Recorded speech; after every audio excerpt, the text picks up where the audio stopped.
Chaque seconde en France, 1700 cigarettes sont allumées, ce qui équivaut à plus de 68 milliards de cigarettes vendues et grillées par an. L'État a donc touché près de 14 milliards d'euros en 2014 grâce aux taxes et à la TVA sur la vente de cigarettes. Près de 30% des Français fument, soit environ 14 millions de personnes. Chaque fumeur rapporte donc à l'État 1000 euros par an. Dans ce contexte de crise économique, l'État peut-il se passer du tabac et de ses fumeurs?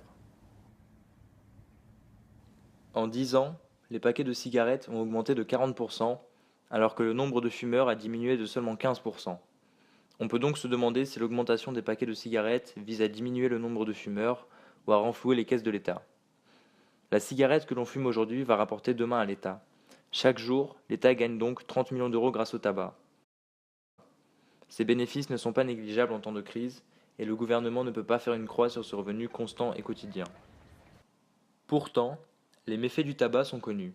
Goudron, nicotine, monoxyde de carbone, voilà ce qui tue 73 000 personnes chaque année en France. En effet, un fumeur sur deux mourra à cause du tabac. Pourtant, il existe un moyen simple et durable pour lutter contre les dangers de la cigarette. En effet, dernièrement est sortie la cigarette électronique, un objet de mode qui permet de fumer en évitant les conséquences désastreuses du tabac. Mais la cigarette électronique est un manque à gagner pour les buralistes et l'État, avec les taxes sur le tabac. Si tous les fumeurs passaient à celle-ci, ce serait une victoire pour la santé publique, mais une défaite pour l'État.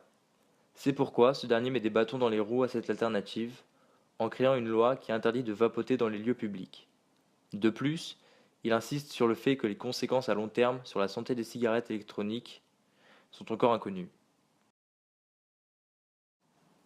Par ailleurs, l'État français n'a plus à payer les retraites, les allocations et les aides à cause ou grâce des décès prématurés des fumeurs.